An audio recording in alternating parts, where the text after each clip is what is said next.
এজন্যে আমরা সকলে অন্তরের অন্তঃস্থল থেকে সুউচ্চ আওয়াজে কালিমাতুশ শুকর আদায় করি আলহামদুলিল্লাহ।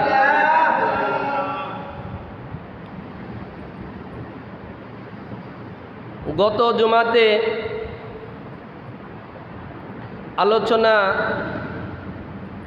করতেছিলাম যে আমরা দিনদার নেককার কেন হতে পারি না। নেককার হওয়ার পথে বাধা এবং তা থেকে উত্তরণের উপায় আমাদের আলোচ্য বিষয়। আল্লাহর উপর আমরা যারা বিশ্বাস রাখি, নবীকে যারা নবী হিসাবে বিশ্বাস করি, ইসলাম ধর্মে আমরা যারা বিশ্বাস করি, আমরা এই কথাও বিশ্বাস করি যে নেককারদের জন্যে পরকালে সুখ শান্তি রয়েছে। কি বলেন, ঠিক কিনা? যারা বদকার, যারা নাফরমান, যারা আল্লাহর বিধিবিধান পালন করে না, আল্লাহর অবাধ্য বান্দা,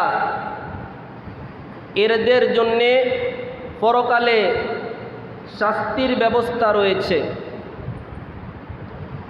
তো আমরা নেককার হওয়ার আগ্রহ আমাদের দিলে মাঝে মাঝে আসলেও আমরা পুরাপুরি নেককার দিনদার হতে পারি না।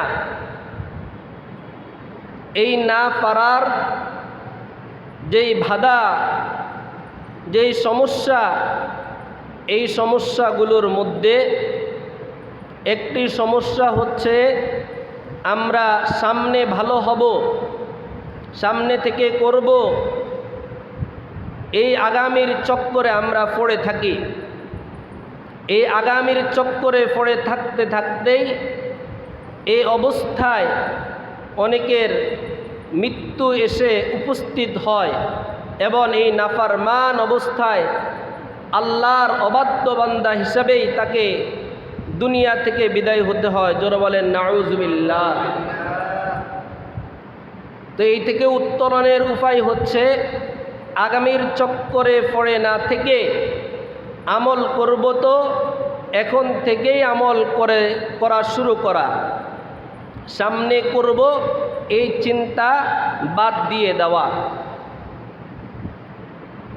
দ্বিতীয় নম্বর বিষয়,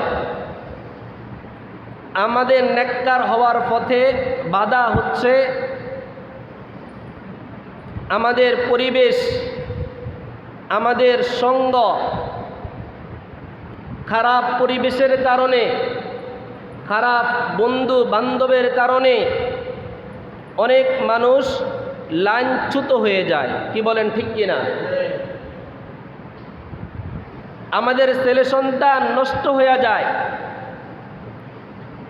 তার বন্ধু খারাপ হওয়ার কারণে, যে তার সাথে উঠা বসা করে, তার যেই মধ্যে যে খারাপ অভ্যাসগুলো আছে, এই অভ্যাসগুলো চলে আসে। as-suhbatu muta'assiratun, সোহবত, একজনের সংস্রব, একজনের সঙ্গ, এটা প্রভাব পেলে, এটা ক্রিয়া করে। আপনি আমি যার সাথে চলবো, তার অভ্যাস, তার চলন বলন, তার উঠা বসা, এগুলো আমার মধ্যে প্রভাব ফেলবে। আমার বন্ধু যদি নামাজি হয়, তাহলে নামাজ পড়ার আগ্রহ আমার দিলের মধ্যে জাগ্রত হবে। কি বলেন, ঠিক কিনা? আর আমি যার সাথে উঠা বসা করি, সে যদি ধূমপান করনেওয়ালা হয়, তাহলে ধূমপান করার আগ্রহ দিলের মধ্যে আসে। সে যদি গাঁজা খায়, তাহলে আমার মধ্যে গাঁজা খাওয়ার আগ্রহ আসবে। সে যদি মদ পান করে, তাহলে তার সাথে উঠা বসা করার কারণে মদ পানের বদ অভ্যাস আমার মধ্যে আসার সম্ভাবনা রয়েছে।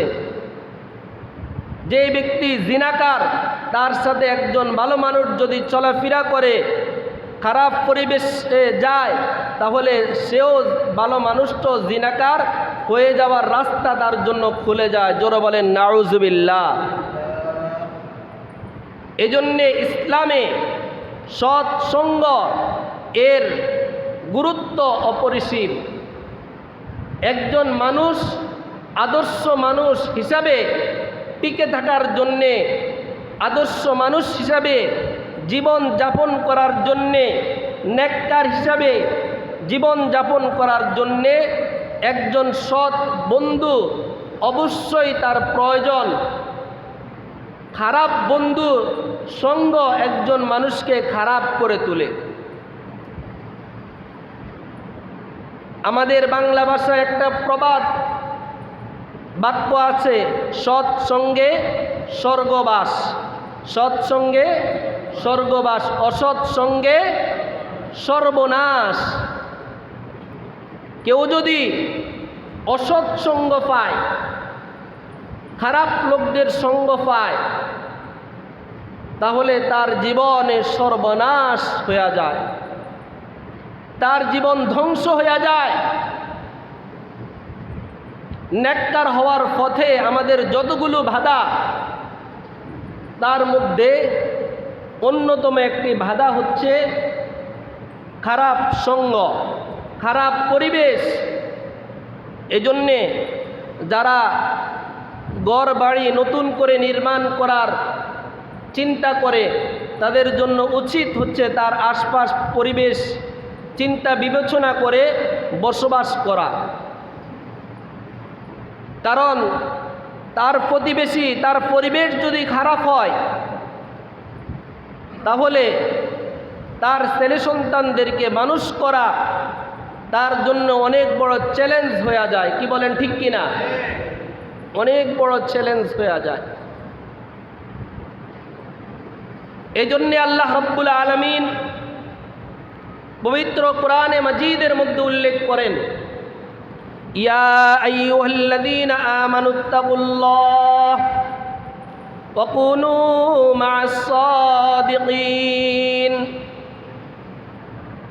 হে আমার প্রিয় ইমানদার বান্দারা,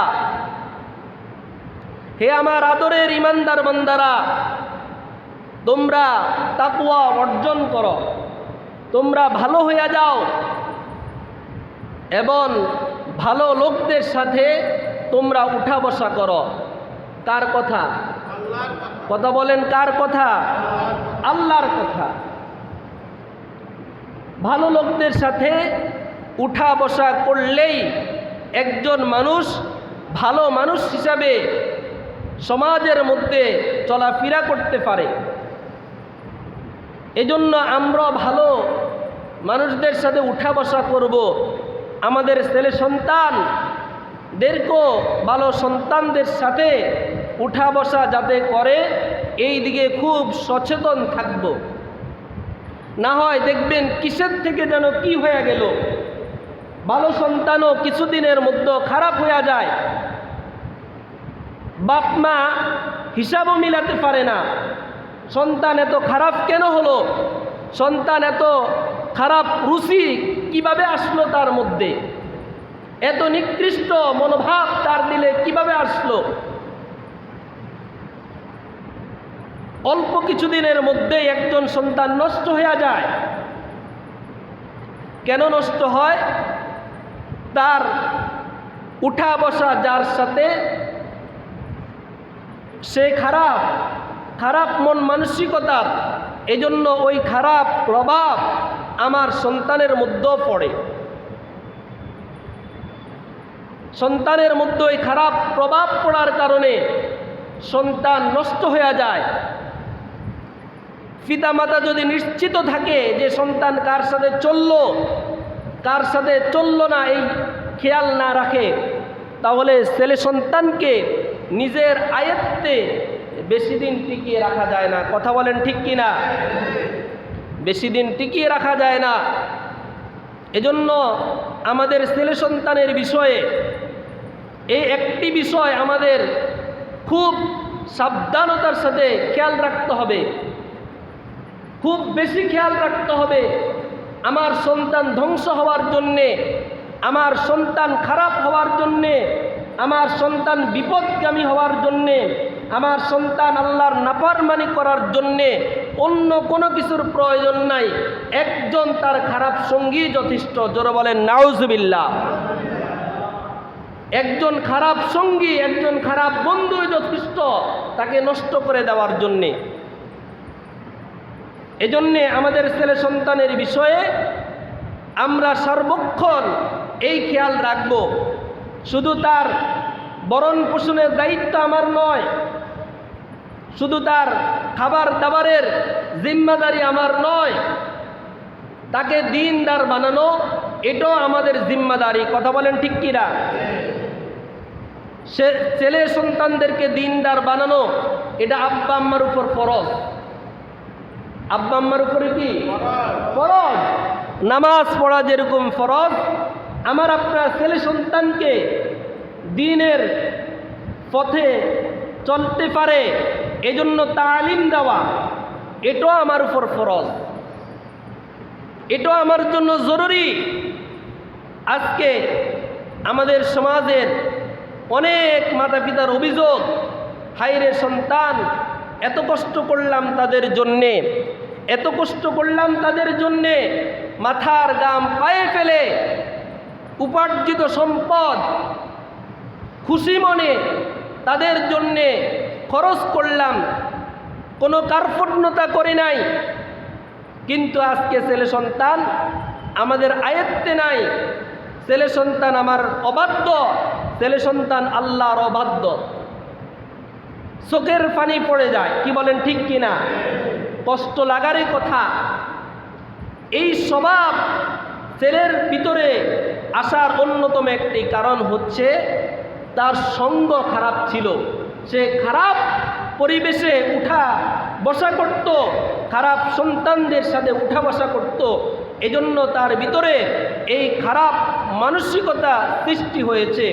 আজকে সে শুধু আল্লাহরই অবাধ্য নয়, বরং মাতা পিতারও অবাধ্য হয়ে যায়। কথা বলেন ঠিক কিনা? আরেকটা প্রবাদ বাক্য আছে, যার সাথে যার মুহাব্বত তার সাথে তার কিয়ামত। কি বলেন, আছে না? আমরা বাংলা বলি, এটা একটা হাদিসেরই বাবর্থ। হাদিসের মধ্যে নবীজি বলেন, আল মারউ মা মান আহাব্বা, মানুষ যাকে মোহাব্বত করে তার সাথে তার হাসর হবে। জোরে বলেন সুবহানাল্লাহ। কি বলেন? তাহলে মোহাব্বত আর ভালোবাসা চলাফেরা আমি কার সাথে করব, এটা আমার বিবেচনা করার বিষয় কিনা? অনেক বেশি খেয়াল করার বিষয়। কারণ আল মারউ মা মান আহাব্বা, কার সাথে আমার হাসর করতে চাই, কার সাথে আমি পরকালে থাকতে চাই, তার সাথেই যাতে আমার মোহাব্বত আর ভালোবাসা গড়ে ওঠে। এখন যদি আপনি চান যে পরকালে নায়ক নায়িকার সাথে আপনার হাসর হোক, আমরা যত বড়ই নাফরমানি করি এটা আমরা কোনো মানুষ চাই না। কি বলেন ঠিক কিনা? কোনো মানুষ কি এটা চায়? কোনো গুনাহগারের সাথে তার হাসর হোক এটা কি কোনো মানুষ চায়? চায় না। চায় না ঠিক আছে, কিন্তু ঠিকই আমাদের অনেকেরই সম্পর্ক হচ্ছে নায়ক গায়কের সাথে।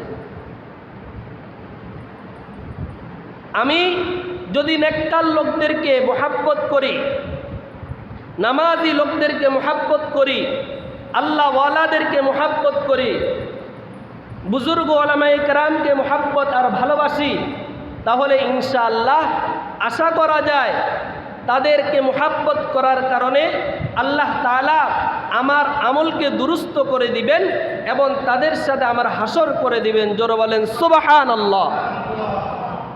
কি বলেন? এটা জীবনের অনেক বড় একটা পাওনা কিনা? আওয়াজ দিয়ে বলেন না, পাওনা কিনা? এর চেয়ে বড় পাওনা আর কি হতে পারে? কারণ মানুষ যাকে মোহাব্বত করে, যার মোহাব্বত মানুষের দিলে থাকে, তার কথা মানা তার অনুসরণ করা তার জন্য সহজ হইয়া যায়, তার জন্য সহজ হইয়া যায়। দেখা যায় আমরা 100 টাকা খরচ করতে আমাদের কাছে অনেক কষ্ট লাগে, কি বলেন, লাগে কি না? যার সাথে আপনার মহাব্বত নাই, যার সাথে আপনার ভালোবাসা নাই, যাকে আপনি ভালোবাসেন না, যাকে আপনি মহাব্বত করেন না, তার জন্য 100 টাকা তো দূরের কথা, 5 টাকা দিয়ে চা খাওয়াইতেও তো মনে চায় না। কথা বলেন ঠিক কি না? মনে চায়নি? মনে চায় না। আর যার সাথে আপনার মহাব্বত, যার সাথে আপনার ভালোবাসা, 1000 টাকা তার পিছনে খরচ করলো মনে কষ্ট থাকে না, এটা আরো আপনার কাছে আনন্দ লাগে। কি বলেন ঠিক কি না? আনন্দ লাগে। আমরা আমাদের বিবিদেরকে মহাব্বত করি, এজন্য বিবিরা যেই কথা বলে তার জন্য খরচ করতে সামর্থ্য অনুযায়ী প্রত্যেক পুরুষই চেষ্টা করে। কি বলেন ঠিক কিনা? আমরা আমাদের আব্বা আম্মাকে মহাব্বত করি বিদায় আব্বা আম্মার প্রয়োজনে যেটা খরচ করা দরকার সামর্থ্য অনুযায়ী আমরা খরচ করার চেষ্টা করি। ছেলে সন্তানদেরকে মহাব্বত আর ভালোবাসি বিদায় ছেলে সন্তানের জন্যে সামর্থ্য অনুযায়ী খরচ করার চেষ্টা করি। কি বলেন ঠিক কিনা? মানুষ যাকে মহাব্বত করে তার জন্য খরচ করা, তার অনুসরণ করা তার জন্য সহজ হয়ে যায়। তা আপনি যদি কোনো আল্লাহওয়ালাকে মহাব্বত করেন, কোনো নামাজি বান্দাকে মহাব্বত করেন, কোনো দিনদার বান্দাকে মহাব্বত আর ভালোবাসেন, তাহলে তার অনুসরণ করা, তার কথা মানা, তার সাজেস্ট অনুযায়ী চলা আপনার জন্য সহজ করে দিবেন কে? আল্লাহ সহজ করে দিবেন। আল্লাহ যদি আপনার নেককারকে মহাব্বত করার কারণে নেককার বান্দার অনুসরণ করা আপনার যেমনিভাবে সহজ করবেন, ঠিক তদ্রূপভাবে জান্নাতের রাস্তা আল্লাহ আপনার জন্য সহজ করে দিবেন। জোর বলেন সুবহানাল্লাহ। আল মারউ মা'a মান আহাব্বা, মানুষ যাকে মহাব্বত করে তার সাথেই সেই থাকবে, তার সাথেই সেই থাকবে। এজন্য আপনি কার সাথে থাকতে চান, কার সাথে থাকতে চান এই সিদ্ধান্ত আপনাকে নিতে হবে। যার সাথে আপনি থাকতে চান তাকে আপনি মহাব্বত করেন। এখন বলেন, সমাজের যারা আল্লাহর নাফরমানি করে, সমাজের যারা গুনাহগার, সমাজের যারা আল্লাহর অবাধ্য বান্দা, এদের সাথে থাকাটা কি আমরা পছন্দ করি? পছন্দ করি। এই জন্যে খারাপ পরিবেশ, খারাপ লোকদের সঙ্গ আমাকে ছাড়তেই হবে এবং ভালো লোকদের সঙ্গ আমাকে গ্রহণ করতেই হবে। তাহলেই ভালো হওয়ার রাস্তা আমার জন্য খুলে যাবে। আমার সঙ্গ যদি হয় ভালো মানুষের সাথে, ভালো হওয়ার রাস্তা একেবারে আমার জন্য ফাঁকা। আমার যদি সম্পর্ক হয় খারাপ মানুষের সাথে, তাহলে খারাপ হওয়ার রাস্তা আমার জন্য ফাঁকা, একেবারে খোলা। কথা বলেন ঠিক কিনা? তিরমিজি শরীফের হাদিসে আসছে, আল্লাহর নবী সাল্লাল্লাহু আলাইহি ওয়াসাল্লামের জামানার আগের জামানা, বনি ইসরাইলের জামানা, বনি ইসরাইলের এক ব্যক্তি ছিল কুখ্যাত খুনি। সে 99 জন মানুষকে হত্যা করছে। কতজন মানুষকে? সবাই আওয়াজ দিয়ে বলেন, কতজনকে? 99 জন মানুষকে হত্যা করার পর তার দিলে অনুশোচনা আসছে। এটা কোনো কাল্পনিক ঘটনা নয়, হাদিসের ঘটনা। মুসলিম শরীফের হাদিসে ঘটনা আসছে 2য় খণ্ডে। হত্যা করছে কতজনকে? কথা বলেন, কতজনকে? 99 জন মানুষকে হত্যা করার পর তার দিলে অনুশোচনা আসলো, হাইরে আমি যে কাজটা করলাম এটা তো অনেক বড় অন্যায় করে ফেললাম। এই অবস্থায় যদি আমার ইন্তেকাল হয় তাহলে তো আমার জন্যে অনেক কঠিন অবস্থা অপেক্ষা করতেছে, আমার তো ভালো হওয়া দরকার। কতজনকে হত্যা করার পর? তখন সে তালাশ করতে লাগলো আমার ভালো হওয়ার কোনো রাস্তা আছে কিনা, ভালো হওয়ার রাস্তা আছে কিনা তালাশ করতে করতে ওই কুখ্যাত খুনি একজন খ্রিস্টান পণ্ডিতের কাছে গেল, গিয়ে তার অবস্থা বর্ণনা করল। তখন খ্রিস্টান পণ্ডিত তাকে বলল, সর্বনাশ, একজন নয়, দুইজন নয়, 99 জন মানুষকে তুমি হত্যা করছ, তোমার জন্য ভালো হওয়ার কোনো রাস্তা নাই। যখন খ্রিস্টান পণ্ডিত তাকে এই কথা বলল যে তোমার ভালো হওয়ার কোনো রাস্তা নাই, তখন সে চিন্তা করল যেহেতু ভালো হওয়ার কোনো রাস্তাই নাই, সুতরাং আমি আরেকজনকে হত্যা করি। ওই খ্রিস্টান পণ্ডিতকেও হত্যা করে দিল। তার হত্যার সংখ্যা হয়েছে কত? কথা বলেন, কত হয়েছে? এখন 100 জনকে হত্যা করার পরে আবার তার দিলে অনুশোচনা আসলো ভালো হওয়া, আমাকে তো ভালো হতে হবে, এইভাবে যদি দুনিয়া থেকে বিদায় হয়ে যায় তাহলে তো সর্বনাশ। কি বলেন? গুনাহ করার পরে এরকম অনুশোচনা আমাদের আছে কি না? আমাকে তো ভালো হতেই হবে, যেহেতু কুল্লু নাফসিন যায়িকাতুল মাউত, মৃত্যু আছে কি না? সবার জন্য মৃত্যু আছে। আইনামা তাকুনু ইউদরিকুমুল মাউত ওয়ালাউ কুনতুম ফি বুরুজিম মুশাইয়াদা, যেখানেই থাকি না কেন মৃত্যুর হাত থেকে রক্ষা পাওয়ার কোনো রাস্তা নাই। মৃত্যু আমাদেরকে ধর্ণা দিবেই দিবে। তো এই ব্যক্তি এখন কি করবে? আরেকজন জ্ঞানীর সন্ধান পেল, তার কাছে গেল, যাওয়ার পরে তার অবস্থা বর্ণনা করল। অবস্থা শুনে ওই জ্ঞানী আলেম বললেন, তুমি অন্যায় করেছ, ঠিক আছে, অনেক বড় অন্যায়, অপরাধ, তবে তোমার ভালো হওয়ার রাস্তা এখনো বন্ধ হয় নাই। তুমি ইচ্ছে করলে এখনো তুমি ভালো হতে পারো, তোমার জন্য ভালো হওয়ার রাস্তা এখনো রয়েছে। জোরে বলেন সুবহানাল্লাহ। ভালো হওয়ার রাস্তা এখনো আছে। তবে যেই পরিবেশে, যে এলাকায় থেকে তুমি খারাপ হয়েছ, যাদের সাথে উঠা বসা করে তুমি নষ্ট হয়েছ, যাদের সাথে চলাফেরা করে তুমি খারাপ হয়েছ, এই পরিবেশ, এই সঙ্গ, এই সমাজ তোমাকে ত্যাগ করতে হবে।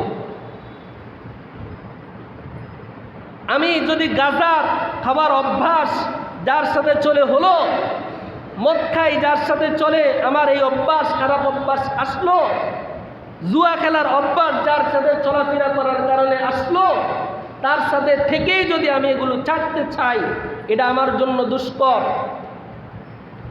আমি যদি ভালো হতে চাই, এই খারাপ সঙ্গ আমাকে পরিত্যাগ করতে হবে, তাহলে ভালো হওয়ার রাস্তা আমার জন্য বের হয়ে আসবে। জোরে বলেন সুবহানাল্লাহ।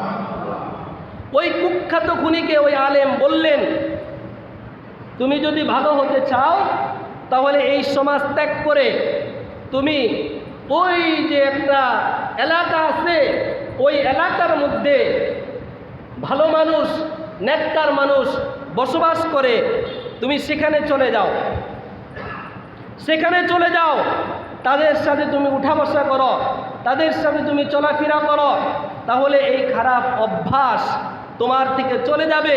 ভালো মানুষদের সোহবতে থাকার কারণে, ভালো মানুষদের সাথে তোমার উঠা বসা হওয়ার কারণে আল্লাহ তাআলা তোমাকে ভালো লোকদের অন্তর্ভুক্ত করে নেবেন। জোরে বলেন সুবহানাল্লাহ।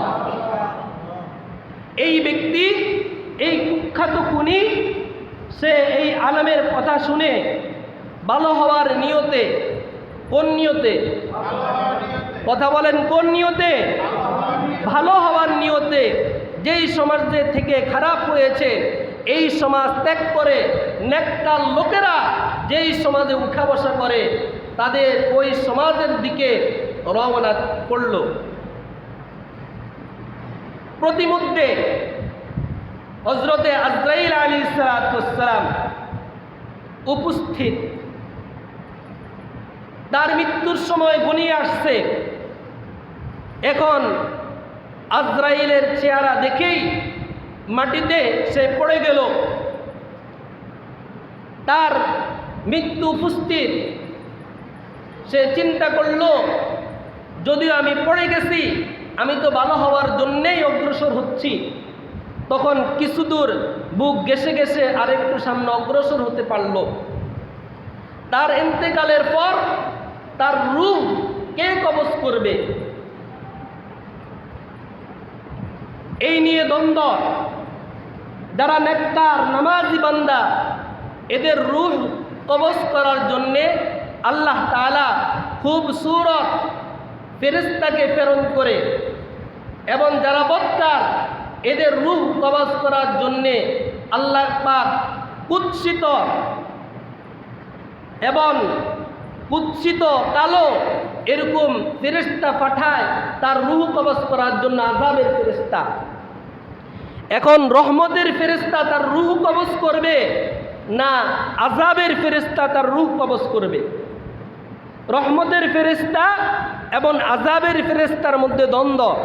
রহমতের ফেরেশতা বক্তব্য, এই ব্যক্তি যদিও খারাপ ছিল, ভালো হওয়ার নিয়ত করছে, ভালো হওয়ার জন্যেই ভালো সমাজে যাওয়ার পথে তার ইন্তেকাল হয়েছে, সুতরাং তাকে নেককার ভালো লোকদের অন্তর্ভুক্তেই করা হবে, সুতরাং তার রূহ আমি কবজ করব। বদকার ফেরেশতার বক্তব্য, সে সারা জিন্দেগি করছে নাফরমানি, 100 জন মানুষকে খুন করছে, সে সাধারণ কোনো খুনি নয়, সে কুখ্যাত খুনি, সুতরাং তার রূহ আমি আযাবের ফেরেশতা গ্রহণ করব। আল্লাহ তাআলা আরেকজন ফেরেশতা পাঠাইলেন এই ফয়সালা দেওয়ার জন্যে, তার রূহ কবজ কে করবে? তখন ফয়সালা কোনো সিদ্ধান্ত দেওয়া হলো, সে যেই খারাপ সমাজে থেকে খারাপ হয়েছে এবং ভালো সমাজে যাইতেছে ভালো হওয়ার জন্যে, ওই ভালো সমাজ এর কাছাকাছি সে বেশি না যে খারাপ সমাজে থেকে খারাপ কর্মকাণ্ড করেছিল ওই খারাপ সমাজের কাছে সে বেশি? তার দূরত্ব কোন দিকে কম, কোন দিকে বেশি, এটা মাপা হোক। তখন মেপে দেখা গেল সে যেই ভালো হওয়ার নিয়ত করে ভালো সমাজের দিকে অগ্রসর হয়েছে, ওই দিকে কিছুটা বেশি অগ্রসর হয়েছে। তখন আল্লাহ তাআলার পক্ষ থেকে ফয়সালা দেওয়া হয়েছে, যেহেতু সে ভালো হওয়ার নিয়তে ভালো সমাজের দিকে অগ্রসর হয়েছে, ভালো হওয়ার পাকা পুক্ত নিয়ত করেছে, অনুশোচনা করেছে, তওবা করেছে, সুতরাং রহমতের ফেরেশতা তার রূহ কবজ করবে। জোরে বলেন সুবহানাল্লাহ। আল্লাহর নবী সাল্লাল্লাহু আলাইহি ওয়াসাল্লাম এই ঘটনা বলে আমাদেরকে অনেক কিছু শিক্ষা দিলেন। এক শিক্ষা তো এই যে জীবনের শেষ মুহূর্ত পর্যন্ত ভালো হওয়ার জন্য চেষ্টা করে যেতে হবে। এই ব্যক্তি যখন মাটিতে লুটিয়ে পড়ল, সেখানেই থেকেই সে আটটু সামনে অগ্রসর হয়েছে ভালো হওয়ার পথে। কি বলেন, ঠিক কি না? ভালো হওয়ার পথে অগ্রসর হয়েছে। হয়তোবা কিতাবের মধ্যে লেখে যে সামান্য অগ্রসর, এটা মাটিতে পড়ার পরেই যেটা অগ্রসর হয়েছে সেটাই। আল্লাহর নবী সাল্লাল্লাহু আলাইহি সাল্লাম আমাদেরকে বুঝালেন যে জীবনের শেষ মুহূর্ত পর্যন্ত তোমাকে ভালো হওয়ার জন্য চেষ্টা করেই যেতে হবে। ভালো হওয়ার চেষ্টা এটা কখনো বন্ধ করা যাবে না, ভালো হওয়ার চেষ্টা করেই যেতে হবে, এমনকি জীবনের শেষ মুহূর্ত পর্যন্ত। এই ঘটনা থেকে আমরা এটাও শিক্ষা পাই যে আল্লাহ পাক রব্বুল আলামিন রহমান, আল্লাহ পাক রব্বুল আলামিন বান্দার তওবা কবুল করে থাকেন। আমি যত বড়ই অপরাধী, জীবনে যত বড়ই ভুল করে ফেলছি, ভুল করি নাই এরকম আমরা কেউ, কি বলেন, আছে কেউ? আমরা অপরাধ করি নাই এরকম কেউ আছিনি আমরা? আমরা সবাই গুনাহগার, কথা বলেন ঠিক কি না? কম বেশ গুনাহ আমরা সকলেই করেছি, আমাদের অপরাধ আছেই, আমরা অপরাধ করেই থাকি। এখন এই চিন্তা করলে হবে না আমি তো অনেক আল্লাহর অপছন্দনীয় বান্দা, আমার কি ভালো হওয়ার রাস্তা আছে কি না? হ্যাঁ, অবশ্যই আপনার জন্য রাস্তা খোলা। সদবার আগার তোবা শাকাস্তি বাজে আ, হাজার বার যদি তোবা করেন তোবা ভঙ্গ হয়ে যায়, এরপরও আল্লাহ পাক রব্বুল আলামিনের দরজা আপনার জন্য আমার জন্য খোলা, কথা বলেন ঠিক কি না? ই দরগাহে মা দরগাহে না উমিদ নিস্ত, ই দরগাহে মা দরগাহে না উমিদ নিস্ত, সতবার আগার তোবা শাকাস্তি বাজে আ, হাজার বার যদি তুমি তোবা করো তোবা মঙ্গ হয়ে যায়, এরপর আল্লাহর দরবার এমন এক দরবার, এখানে নিরাশ হওয়ার কোনো সুযোগ নাই, নিরাশ হওয়ার কোনো সুযোগ নাই। আল্লাহ থেকে তুমি নিরাশ হও না, আল্লাহর রহমতের দিকে তুমি তাকাও, আল্লাহর কাছে তুমি অনুশোচনা করো, তোমার ভুলের জন্য ক্ষমা চাও। আল্লাহ পাক রব্বুল আলামিন ইনশাআল্লাহ তোমার তওবা কবুল করে তোমাকে নেককার বান্দাদের অন্তর্ভুক্ত করে দিতে কি বলেন, পারেন কি না? অবশ্যই পারেন, অবশ্যই পারেন। এই জন্যেই তো দেখা যায় অনেক বদকার বন্ধ অনেক সময় অনেক ভালো হইয়া যায়, কি বলেন, কথা ঠিক কি না? অনেক খারাপ মানুষও ভালো হইয়া যায়। শুধু দরকার আমার দিলের অনুশোচনা, আমার দিলের আফসোস এবং আল্লাহর কাছে খাঁটি দিলে তওবা করা, সংশোধনের পাকাপুক্ত নিয়ত করা। ইনশাআল্লাহ আল্লাহ তাআলা আমার শুধু গুনাহ মাফ করবেন না, ওয়াবাদদালতু সাইয়্যাতিহিম হাসানাত, তওবা করার মতো যদি আমরা তওবা করতে পারি, নেককার বান্দা হওয়ার যদি পাকাপুক্ত নিয়ত করতে পারি, তাহলে আল্লাহ শুধু গুনাহ মাফ করবেন না, বরং গুনার স্থানও নেকি দিয়ে আল্লাহ রাব্বুল আলামিন ভরপুর করে দিবেন। জোরে বলেন সুবহানাল্লাহ। প্রিয় উপস্থিতি, তাহলে আমাদের নেককার হওয়ার পথে যেই বাধাগুলো, এই বাধাগুলোর মধ্যে অন্যতম একটি বাধা হচ্ছে খারাপ পরিবেশ, খারাপ সঙ্গ, খারাপ বন্ধু। আমি যদি ভালো হতে চাই তাহলে আমাকে খারাপ পরিবেশ ত্যাগ করে ভালো পরিবেশে বসবাস করতে হবে, খারাপ লোকদের সঙ্গ ত্যাগ করে ভালো লোকদের সঙ্গ অবলম্বন করতে হবে, এবং নেককার হতে হলে নেককার মানুষদের সাথে আমার উঠা বসা করতে হবে। তাহলে আল্লাহ পাক নেককার হওয়ার রাস্তা আমাদের জন্য খুলে দিবেন। জোরে বলেন সুবহানাল্লাহ। আল্লাহ তাআলা আমাদের সবাইকে নেককার বান্দা হওয়ার তৌফিক দান করেন। সকলে বলি আমিন। ওয়া আখির দাওয়ানা আনিল হামদুলিল্লাহি রাব্বিল আলামিন।